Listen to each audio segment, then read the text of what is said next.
Hello everyone, how are you doing? This is MD Tech here with another quick tutorial. In today's tutorial, I'm going to show you guys how to reset your advertising ID settings on your Android-based smartphone. So whether it's a Samsung Galaxy or a Google Pixel phone or something else, in today's tutorial, I had you covered. And without further ado, let's go ahead and jump right into it. So all you have to do is swipe up on the home screen and select the Setting Gear button.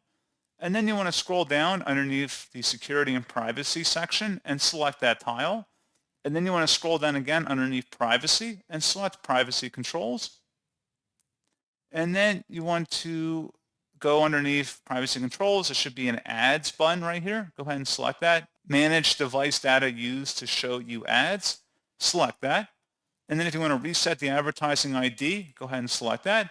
So this will replace the device's advertising ID with a new random number. Apps can still show you ads, but for a while they might not be as relevant or interesting to you.